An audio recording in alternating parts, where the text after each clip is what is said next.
আসসালামু আলাইকুম। সম্মানিত সুধীমণ্ডলী, আমরা আজকে আমাদের আলোচনা শুরু হচ্ছে সূরা কাসাসের 43 নম্বর আয়াত থেকে। আউযু বিল্লাহি মিনাশ শাইতানির রাজিম। ওয়ালাকাদ আতাইনা মূসাল কিতাবা মিন বা'দে মা আহলাকনাল কুরুনাল উলা। আল্লাহ বলেন, নিশ্চয়ই আমি দান করেছি মূসা আলাইহিস সালামকে কিতাব, মিন বা'দে মা আহলাকনাল কুরুনাল উলা, পূর্ববর্তী বহু জাতিকে ধ্বংস করার পরে।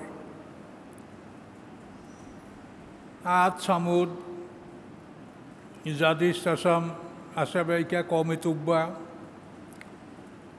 এই সব জাতিগুলি ধ্বংস করার পরে আল্লাহ তাআলা মূসা আলাইহিস সালামকে তাওরাত কিতাব দান করলেন। বাসায়েরা লিন-নাস, মানুষের জন্য দৃষ্টি, অর্থাৎ মানুষের জন্য জ্ঞান ও ভাণ্ডার। হুদান, এবং এই কিতাব ছিল পথ নির্দেশক, পথ প্রদর্শক। রহমাতান, এবং দয়া। লাআল্লাহুম ইয়াতাযাক্কারুন, সম্ভবত মানুষেরা উপদেশ গ্রহণ করবে।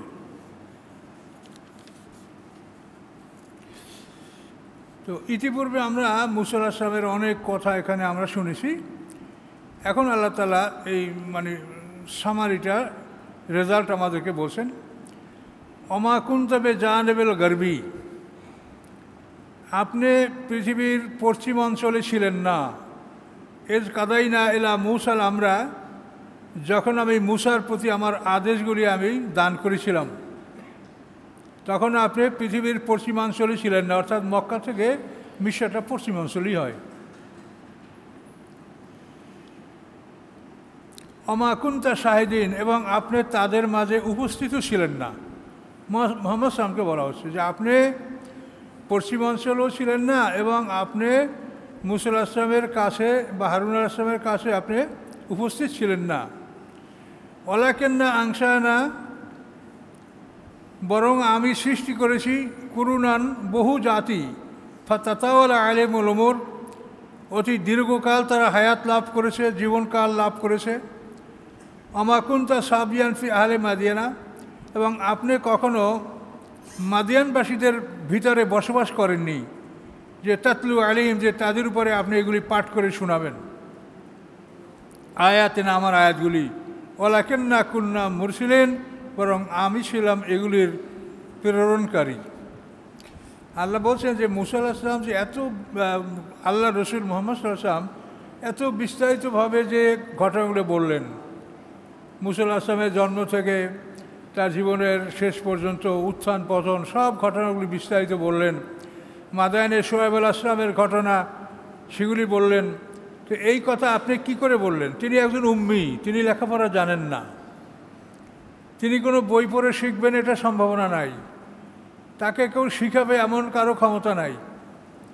তাহলে এখন এগুলি আল্লাহ রসুল যে আমাদের কাছে বিস্তারিত বর্ণনাটা করলেন, এটা কোথার থেকে? আল্লাহ বলেন, ওয়ালাকিন্না কুন্না মুরসিলিন, আমি ছিলাম প্রেরণকারী, আমি ওহির মাধ্যমে আপনাকে আমি এই কথাগুলো জানিয়ে দিয়েছি। তাহলে মুহাম্মদ সাল্লাল্লাহু আলাইহি ওয়াসাল্লাম নিরক্ষর উম্মি, তিনি বিশুদ্ধ ইতিহাস, নির্ভুল ইতিহাসগুলি জাতির কাছে তুলে ধরেছেন। এটা প্রমাণ করে যে তিনি রাসূল, আল্লাহ তাআলা তার কাছে এগুলি ওহির মাধ্যমে প্রেরণ করেন। আরও আল্লাহ বলছেন, ওমা কুনতা বিজানিবিত তুর, আপনি তুর পাহাড়ের নিকটেও ছিলেন না।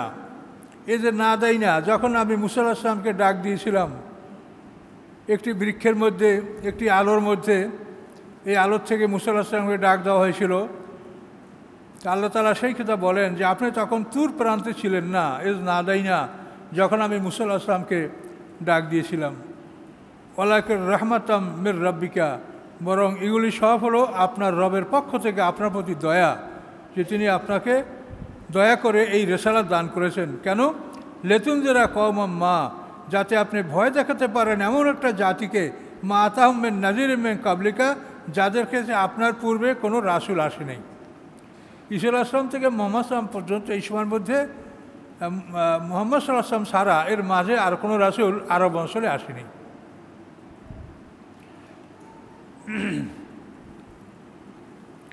তো আল্লাহ তাআলা এই রাসূল পাঠালেন কেন? লাআল্লাহুম ইয়াতাযাক্কারুন, যাতে তারা উপদেশ গ্রহণ করতে পারে যে মুহাম্মদ সাল্লাল্লাহু আলাইহি ওয়াসাল্লাম আল্লাহর রাসূল, তিনি যা বলছেন তিনি আল্লাহর পক্ষ থেকে কথাগুলি বলছেন। ওয়ালাউলা আন তুসিবা মুসিবাতুম বিমা কদ্দামাত আইদিহিম ফায়াকুলু রব্বানা লাউলা আরসালতানা ইলাইনা রাসূলান ফানাত্তাবা আয়াতিক ওয়া নাকুনা মিনাল মুমিনিন। আল্লাহ বলেন, যদি এমনটি না হতো যে তাদের উপরে যখন বিপদ আসবে তাদের কর্মফলের জন্য, হাতের কামার জন্য, তখন তারা বলবে যে হে রব, আমাদের প্রতি আপনি কেন রসুল পাঠালেন না? এই ধরনের ওজোর আপত্তি তারা পেশ করবে। এটা যেন করতে তারা না পারে। রসুল পাঠালে ফানাত্তাবে আয়াতিকা, আমরা সেই রাসূলের আয়াতগুলির অনুকরণ করতাম, এইটা যেন তারা না বলতে পারে, এই জন্য আমি তাদের মাঝে রাসূল পাঠালাম। ও নাকুনা মিনাল মুমিনিন, এবং আমরা মোমেন হয়ে যেতাম। যদি রসুল পাঠাতেন তাহলে আমরা তার আনুগত্য করতাম, মোমেন হয়ে যেতাম। এই কথাগুলি যেন তারা বলতে না পারে, এই জন্য আমি তাদের মাঝে মুহাম্মদ সাল্লাল্লাহু আলাইহি ওয়াসাল্লামকে তাদের ভাষায়, মাতৃভাষায়, আরবি ভাষায় আমি নবী পাঠিয়েছি, রাসূল পাঠিয়েছি। ফালাম্মা জাআহুমুল হক, অতঃপর যখন তাদের কাছে সত্য আসলো, মিন ইনদিনা, আমার নিকট থেকে, আল্লাহর নিকট থেকে, কলু, তখন তারা বলতে লাগলো, লাউলা উতিয়া মিসলামা উতিয়া মূসা, কেন দেওয়া হলো না তাকে অনুরূপ যা দেওয়া হয়েছিল মূসা আলাইহিস সালামকে? মূসা আলাইহিস সালামকে 9টা মুজিজা দেওয়া হয়েছিল, কাজে মুহাম্মদ সাল্লামকে ওইরূপ কেন দেওয়া হচ্ছে না? তখন আল্লাহ তাআলা জবাব দিচ্ছেন, আওয়ালাম ইয়াকফুরু বিমা উতিয়া মূসা মিন ক্বাবলু, ইতিপূর্বে মূসাকে যে মুজিজা দেওয়া হয়েছিল সেগুলি তারা অবিশ্বাস করে নাই? সেই 9টা মুজিজা দেখে কি তারা ঈমান এনেছে? কই, ঈমান তো আনে নাই। তাহলে ওই রকম মুজিজা দাবি করে কী লাভ? মিন ক্বাবলু, ইতিপূর্বে। কলু, তারা বলছিল কি, সেহরানে তাজাহারা, দুই জাদু একে অপরকে সাহায্য করছে। মূসা আলাইহিস সালাম, হারুন আলাইহিস সালাম, দুইজন নবী, একজন নবী একজন রাসূল। এই দুই নবী রাসূল তাদের কাছে আসার পরে তারা কি বলছিল? কলু সেহরানে তাজাহারা, তারা দুইজন জাদুকর একে অপরকে সাহায্য করছে। ও কলু, এবং তারা বলেছিল, ইন্না বিকুল্লিন কাফিরিন, আমরা সব কিছু অস্বীকার করছি, আমরা এগুলি কিচ্ছু মানব না। কুল, আপনি বলুন, ফাতু বিকিতাবিম মিন ইনদিল্লাহি ওয়া আহাদা মিনহুমা, আপনি বলুন তোমরা নিয়ে আসো এমন একটা কিতাব আল্লাহর নিকট হতে, হুয়া আহাদা মিনহুমা, যেই কিতাবটি এই দুইটি কিতাবের চাইতে অধিক পথ প্রদর্শনকারী। দুইটি কিতাব হলো তওরাত এবং কোরআন। এই দুটি কিতাব হতে আরও অধিক পথ প্রদর্শনকারী, সৎপথ প্রদর্শনকারী কোনো কিতাব তোমরা নিয়ে আসো, তাহলে আত্তাবিহু, আমি সেই কিতাবটা মানব। রাসূল বলেন, তাহলে আমি সেই কথাটা মানব। এরকম কথা কোরআনে আরও আসে। ইহুদিরা, খ্রিস্টানরা আল্লাহর সন্তান আছে বলে দাবি করে। তখন আল্লাহ বলছেন আল্লাহ রসুলকে যে আপনি বলেন, কুল, আপনি বলেন, লাউকান আল রহমানে ওয়ালাদুন ফা আনা আউয়ালুল আবিদিন, রহমানের যদি কোনো ছেলে থাকে তো আমি সবাই আগে তার ইবাদতকারী হব। তোমরা যদি প্রমাণ করতে পারো যে রহমানের ছেলে আছে, আল্লাহর ছেলে আছে, তাহলে আমি সবাই আগে আউয়ালুল আবিদিন, আমি সবাই আগে সেই রহমানের ছেলের ইবাদত আমি করব। কিন্তু প্রমাণ করো, ছেলে কোত্থেকে আসো, তার মা কই, মা কোত্থেকে আসো, তার বাবা কই, এগুলি সবই তোমরা এটা তথ্য দাও। কিন্তু কিছুই তারা দিতে পারছে না, কিন্তু গায়ের জোরে বলছে, আর সেগুলি তারাও মানছে, মানুষরাও মানছে। কোটি কোটি মানুষ বিনা দলিলের কথা মানছে। আর আমাদের সমাজের অবস্থাও তাই, কোটি কোটি মানুষ বিনা দলিলের কথা মানছে, দলিলের কথা তারা মানে না। যেটা প্রচলিত সমাজে পেয়েছে এটাই তারা মনে করে যে সঠিক। তো আল্লাহ তাআলা সব দৃষ্টান্তগুলি স্পষ্ট করে দিচ্ছেন। এখন আল্লাহ বলেন, ফাইল্লাম ইয়াস্তাজিবু লাকা, আপনার এই সমস্ত কথার জবাব যদি তারা না দেয়, ফালাম, নিশ্চয়ই আপনি জেনে রাখুন, আন্নামা ইয়াত্তাবিউনা আহওয়াহুম, নিশ্চয়ই তারা কামনা বাসনা নিজের মনের ইচ্ছার অনুকরণ করে তাদের কাছে কোনো দলিল প্রমাণ নাই। অমান আদাল্লু মেম্মান, কে অতি পথভ্রষ্ট ওই ব্যক্তি চাইতে ইত্তাবা হাহু, যে নিজের মনের ইচ্ছার অনুকরণ করে, মনে যা চায় তাই বলে, মনে যা চায় তাই করে। বেগারে হুদাম মিনাল্লাহ, আল্লাহর পক্ষ থেকে কোনো পথ প্রদর্শন ছাড়া, নির্দেশ ছাড়া মনে চায় তাই যে করে, সে অত্যন্ত ভ্রষ্ট। ইন্নাল্লাহ লাহাদিল কওমা জালিমিন, নিশ্চয় আল্লাহ তাআলা জালেম সম্প্রদায়কে কখনোই পথ প্রদর্শন করে না। সম্মানিত শুধু মনের ইচ্ছার কামনা, ইচ্ছার আনুগত্য এটা করা যাবে না। তার কারণ আমরা মানুষ সৃষ্টিগতভাবে অনেক দুর্বল এবং আমাদের জ্ঞান, জন্মগতভাবে জ্ঞান অন্যান্য প্রাণীর চাইতে মানুষের জ্ঞান কম। জন্মগতভাবে অন্যান্য প্রাণী যে জ্ঞান রাখে, একটা মুরগির বাচ্চা 3 দিন বয়স হলে তাকে আপনি খুদি চাল তার সাথে পাথর মিলিয়ে দেবেন, দেখবেন যে ও পাথরটা খাবে না, চালটাই খাবে। ওর মা যদি সংকেত দেয় তো ছোট্ট ছোট্ট বাচ্চাগুলি তাড়াতাড়ি লুকিয়ে যাবে। কিন্তু মানুষের বাচ্চারা কিন্তু এত ছোটো হলে এ ধরনের কোনো অভিজ্ঞতা অর্জন করতে পারে না। সে পায়খানা করে নিজে হাতে ধরতে পারে, তা নিজে খায়। তো মানুষের জন্মগতভাবে মানুষের জ্ঞান অত্যন্ত কম, কিন্তু মানুষের জ্ঞানটা ডেভেলপ করতে পারে। অন্যান্য প্রাণীরা জন্মগতভাবে জ্ঞান, কিন্তু তাদের জ্ঞান ডেভেলপ করে না। শিম্পাঞ্জির আঙ্গুল আছে, হাত পা আছে, কিন্তু শিম্পাঞ্জিকে ড্রাইভার বানানো যাচ্ছে না। এটা বহু চেষ্টা করে দেখা হচ্ছে যে গাড়ি চালানোর জন্য যে হাত লাগে, পা লাগে, সেটা আছে, কিন্তু তার দ্বারা তারা ড্রাইভার হতে পারছে না। তো মানুষ জন্মগতভাবে অনেক অল্প জ্ঞানের অধিকারী, তার জ্ঞানকে ডেভেলপ করতে হবে।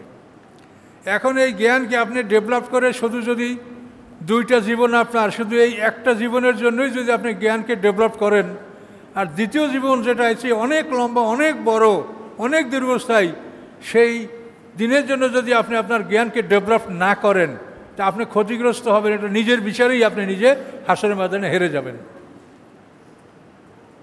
যে আপনার জ্ঞানকে ডেভেলপ করতে হবে। আপনি এমনিই বুঝতে পারবেন না ইসলাম কেমন।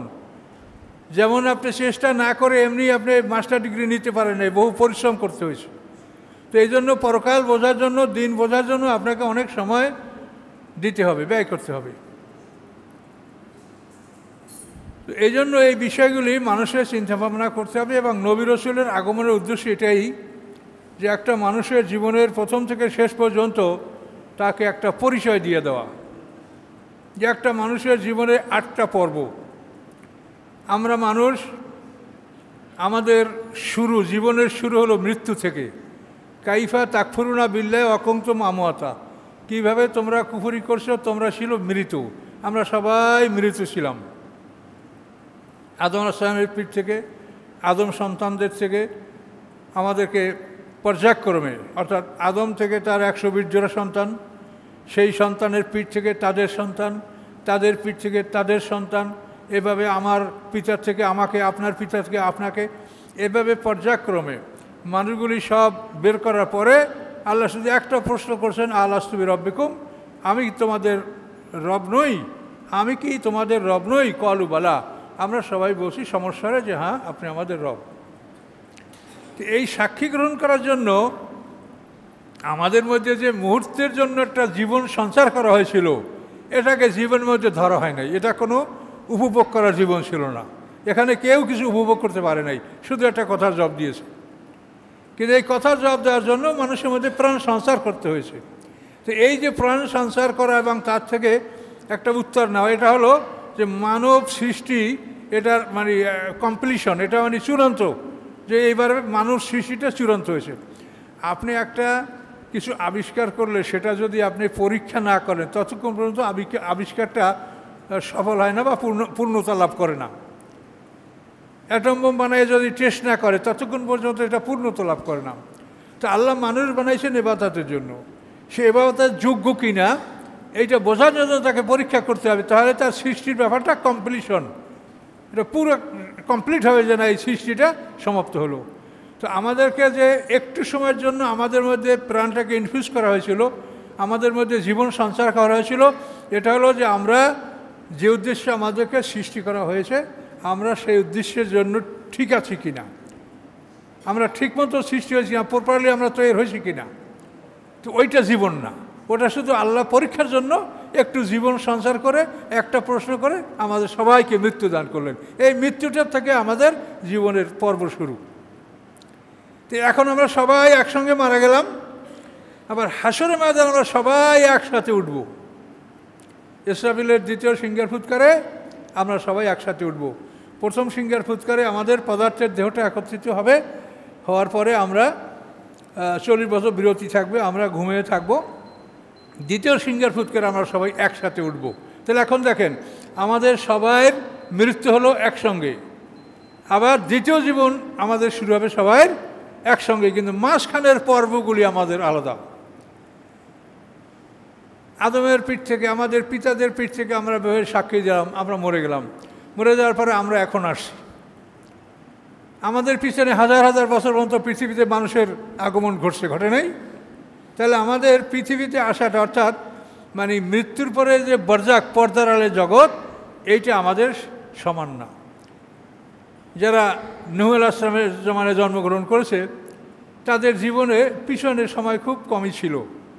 মরার পরে সামনে বিশাল বরজাক, পর্দার আড়ালের জগৎ। আমাদের সামনে বরজাক কম, পিছনে আমাদের বরজাক বেশি গেছে। তাহলে মানুষের জীবনের প্রথম পর্ব হলো মৃত্যু।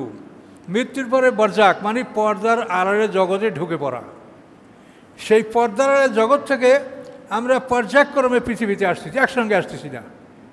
কেউ এখন, কেউ আরও সামনে, কেউ আরও পিছনে আসছি। তাহলে আমাদের মৃত্যু একসঙ্গে, মৃত্যুর পরে বরজাকে ঢুকলাম, বরজাক থেকে জন্ম, এইখানে হলো আমাদের ব্যবধান, যে আমরা একসঙ্গে জন্মগ্রহণ করছি না। আমাদেরকে পর্যায়ক্রমে জন্মগ্রহণ করাবে, বাড়াবে, পরীক্ষা নেবে, আবার বিদায় করবে। এটা তো পরীক্ষার হল, এখানে এই জন্য একসঙ্গে আমাদেরকে ঢুকানো হবে না।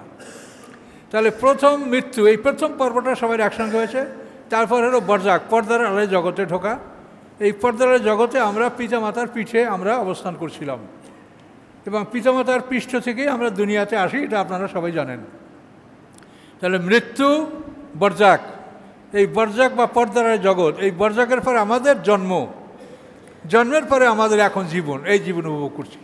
কতটা হলে দেখেন, মৃত্যু, বরজাক, জন্ম, জীবন, কি পাইলেন? 4টে পর্ব, বুঝতে পারছেন? মৃত্যু, বরজাক, মৃত্যুর পর্দার জগতে ঢুকলাম, বরজাকের জন্ম, জন্ম পরে জীবন, এ হলো 4। জীবনের সামনে কি? আবার মৃত্যু। এই মৃত্যুর সামনে কি? আবার বরজাক। মৃত্যুর পরে আমাদেরকে বরজাকে ঢুকিয়ে দেওয়া হবে। কোরআনে আল্লাহ বলছেন, অমেন ওয়ারাইহিম বারজাকুন ইলা ইয়াউমি ইউবআসুন, তাদের সামনে পর্দার আড়ালে জগৎ, পুনরুত্থান পর্যন্ত। ডাইরেক্ট কোরআনের আয়াতে, কোনো দুর্বলতা নাই। তাহলে এই আমাদের এই জন্মের পর সামনে মৃত্যু, মৃত্যুর পরে বরজাক, বরজাকের পরে ইসরাফিলের সিংহার ফুৎকারে আমাদের দ্বিতীয় জীবন। এইবারে আমরা সবাই একসঙ্গে জীবিত হব, জন্ম হব। এই জন্মের পরে আমাদের জীবন শুরু হবে, এটা হলো আমাদের দ্বিতীয় জীবন। তাহলে এখন আবার দেখেন, প্রথম হলো মৃত্যু, মৃত্যুর পরে বরজাক, বরজাকের পরে জন্ম, জন্মর পরে এই জীবন, এই 4। জীবনের পরে আবার মৃত্যু, মৃত্যুর পরে বরজাক, বরজাকের পরে জন্ম, জন্মের পরে দ্বিতীয় জীবন, অনন্ত জীবন। তাহলে প্রথম মরণটা হয়েছে একসাথে, আর দ্বিতীয় জন্মটা হচ্ছে একসাথে। এই শুধু মাঝখানে বরজাকা জীবন, এইটা আমাদের ব্যবধান। তো এগুলি সব মিলিয়ে প্রত্যেকটা মানুষের বয়স সমান, কেউ কারো সাথে ছোটও না, বড়ও না। আমি এখন, আমার পিছনে বরজাক ছিল বেশি, হায়াত আছে, সামনে বরজাক কম, এই 3টা মিলাইলে বয়স সমান হয়ে যাবে। নূহ আলাইহিস সালাম, তার পিছনে বরজাক ছিল কম, হায়াতের পরে সামনে বরজাক বেশি। এই বরজাক জীবন মিলিয়ে প্রত্যেকটা মানুষের বয়স সমান। এখন একটা মানুষ সম্পর্কে যদি আমরা জ্ঞান দিতে না পারি, তাহলে আমরা কি জ্ঞান অর্জন করলাম? একটা মানুষ তার জীবনের বিরাট অংশ, যেখানে হাজার হাজার কোটি বছর সে বেঁচে থাকবে, সেই জীবন সম্পর্কে যদি আমরা কিছু না জানলাম, সেই জীবন সম্বন্ধে কোনো প্রস্তুতি আমাদের নাই থাকলো, তাহলে আমরা কি শিখলাম, কী জন্য আসলাম দুনিয়ায়? কাজে এই কথাগুলি আপনাদেরকে আমরা বোঝানোর জন্য চেষ্টা করছি, নবী রাসূলরা চেষ্টা করছেন, আলেমরা চেষ্টা করছেন, আর আপনারাও নিজের জ্ঞানে আপনারাও চেষ্টা করেন এগুলি জানার জন্য। প্রত্যেকটা মানুষের জীবনে 8টা পর্ব, 60 জোড়া, 2টা মরণ, 2টা বরযাক, 2টা জন্ম, 2টা জীবন। আল্লাহ সৃষ্টি সব জোড়া জোড়া, এই 4 জোড়া 8টা, এটা হলো একটা মানুষের জীবনের পরিচয়।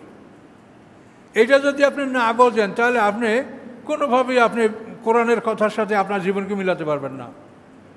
অনেকে মনে করে মরার পরেই পরকাল, মরার পরে পরকাল, মরার পরে বরযাক, বরযাক করে জন্ম, তারপরে আপনার দ্বিতীয় জীবন শুরু, সেইটা হলো পরকাল, আখিরাত।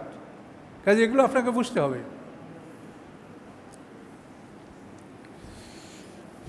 আল্লাহ বলেন, ওয়ালাকাদ আরসালনা লাহুমুল কাওলা লাআল্লাহুম ইয়াতাযাক্কারুন।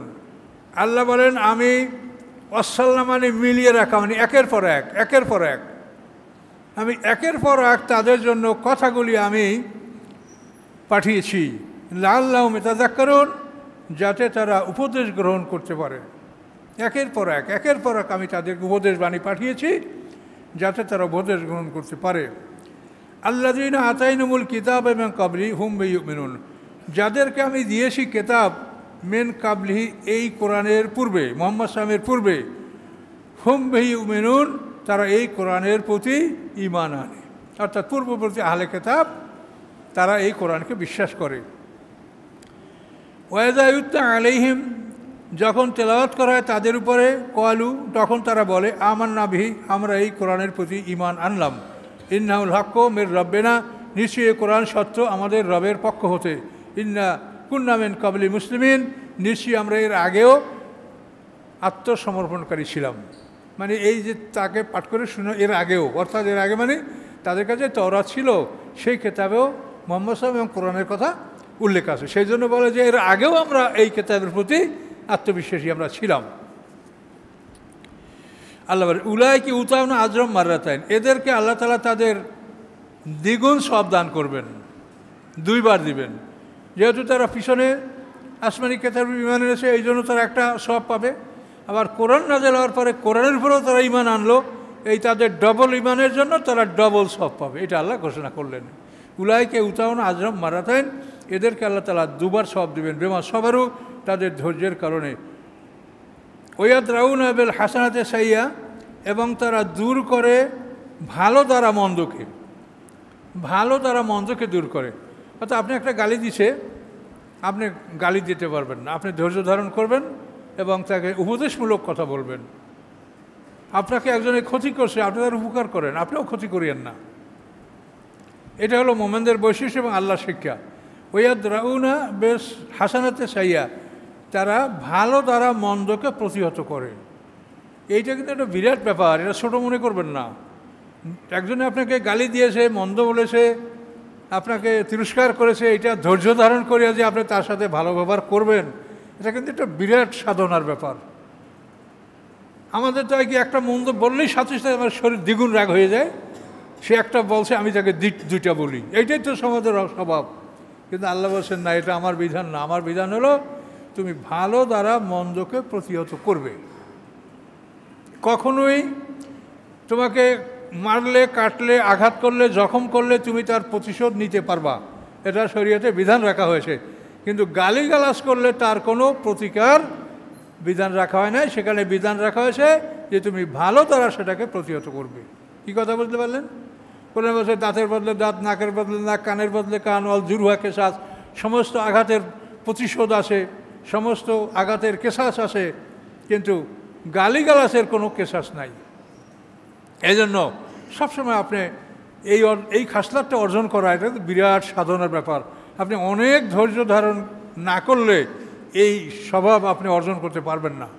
যে আপনাকে গালি দিয়েছে, আপনি কিছু উত্তর না করে আপনি তাকে ভালো কথা দ্বারা তাকে আপনি বুঝালেন। এটা যদি আপনি করেন, তো এইভাবে যদি একাধিকবার হয়, তা দেখবেন যদি ওই লোকটার ভাগ্য ভালো হয়, তো ওই লোকটা আপনার কাছে লজ্জিত হবে, ওই লোকটা আপনার কাছে লজ্জিত হবে। সে হয়তো আর খারাপ কথা আপনাকে আর নাও বলতে পারে।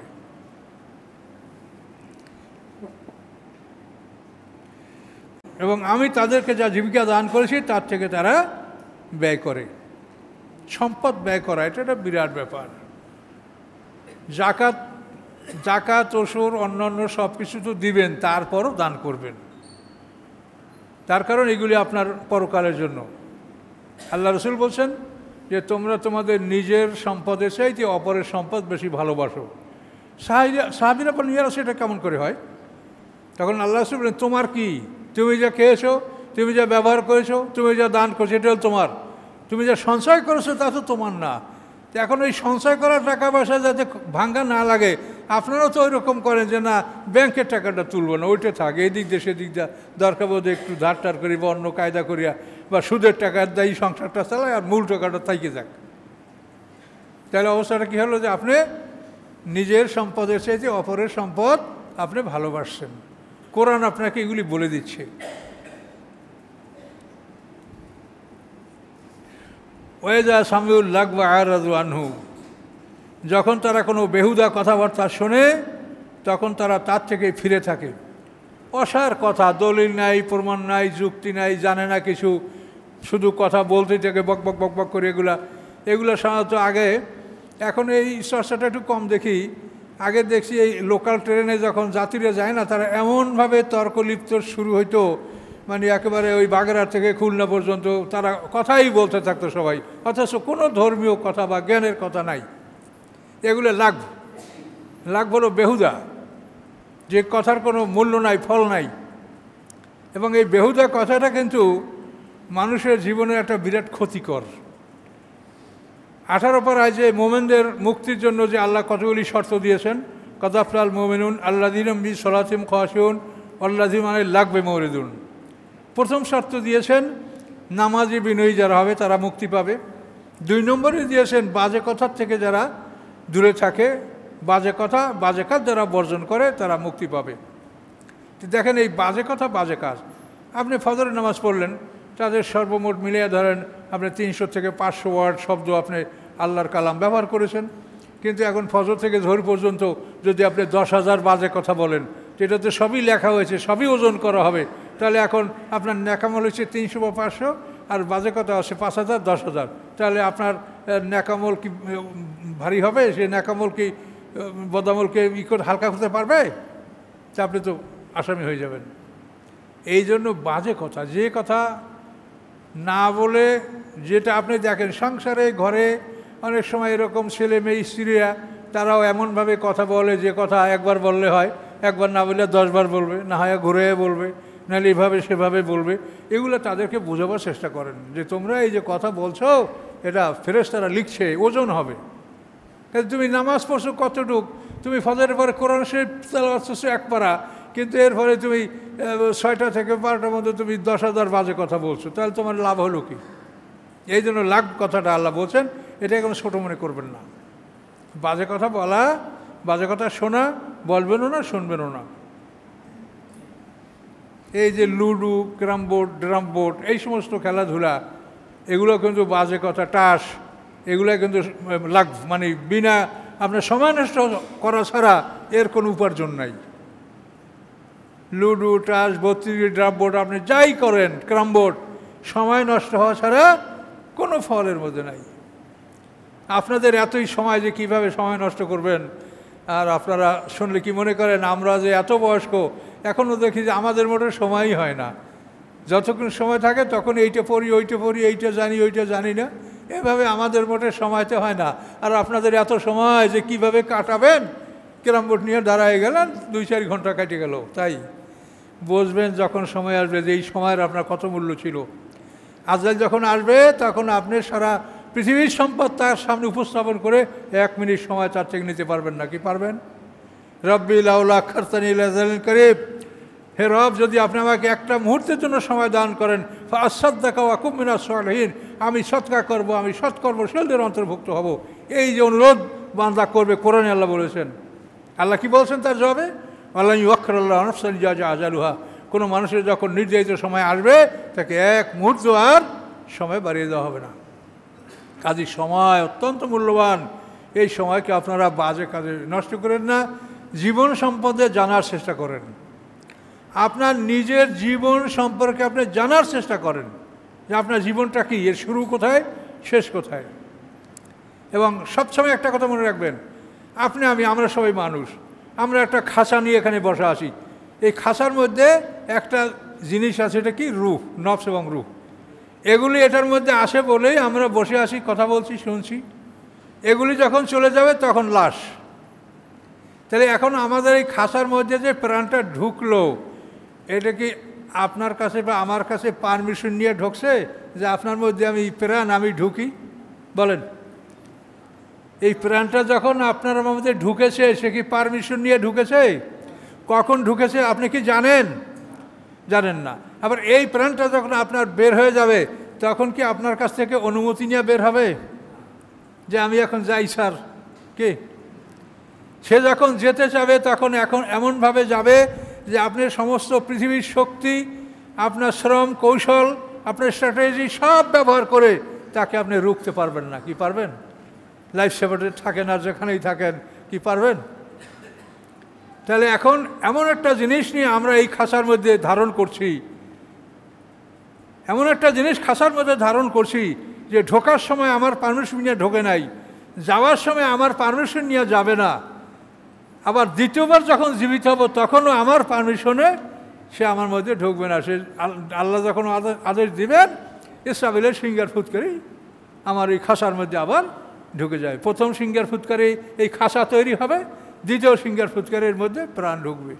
তাহলে এখন আপনি দেখেন যে আমি মানুষ, আমরা কত অসহায়, এটা ভেবে দেখেন। আমরা কত অসহায়, এটা ভেবে দেখেন। কাজে নিজেকে যেই শক্তিশালী মনে করেন, যাই মনে করেন, কিন্তু আমরা কিন্তু অত্যন্ত অসহায়। যেই প্রাণটা ঢুকলো কেমন করে? আমি কি বলেছি আমি পৃথিবীতে যাব? এখন আমার উপরে এত বোঝা, এত কষ্ট, আমাকে আল্লাহর পথে জিহাদ করতে হবে, আমাকে সংগ্রাম করতে হবে, আমাকে সংসার ধর্মের জন্য এত কষ্ট করতে হবে। আমি কি বলেছি যে আমি পৃথিবীতে যাব?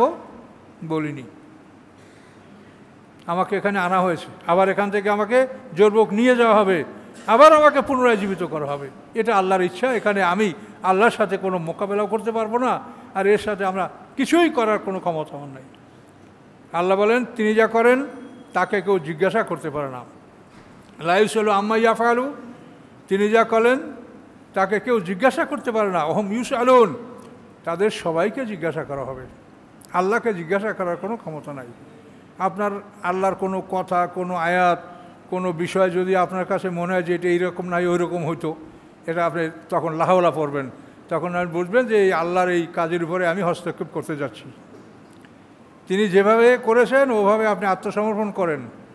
আপনার আমার কি জ্ঞান আছে যে আমরা আল্লাহ একটা কাজ করেছে সেটা এরকম না করলে এরকম হইতো? অনেকে বলে আল্লাহ এইখানে এইটা বলতে পারতো না, আল্লাহ এইটা এইখানে করতে পারতো না। এটা যে কত বড় অপরাধ সেটা আপনি বুঝবেন সময় মতো। আল্লাহকে আপনি শিখাবেন যে কী কোন রকম নাজল হলে ভালো হইতো? কাজে খবরদার। দিন কথার মূল বিষয়টা হলো সারেন্ডার। ইব্রাহিম আলাইহিস সালামের জাতির পিতা, তার বৈশিষ্ট্য হচ্ছে কি? সারেন্ডার। ইজ কল রব্বু আসলিম কল আসলাম তুল রব্বিল আলামিন। আল্লাহ বলছে ইব্রাহিম তুমি সারেন্ডার করো, তিনি বললেন আসলাম তুল রব্বিল আলামিন, মহাবিশ্বের প্রতিপালকের কাছে আমি আত্মসমর্পণ করলাম। কাজে ইসলামের মূল বিষয়টা আত্মসমর্পণ। নিজেকে জ্ঞানী মনে করা হবে না। আমি আল্লাহর গোলাম, আমি নির্বোধ, আমার কোনো জ্ঞান নাই, আল্লাহর জ্ঞান থেকে আমি জ্ঞান অর্জন করব।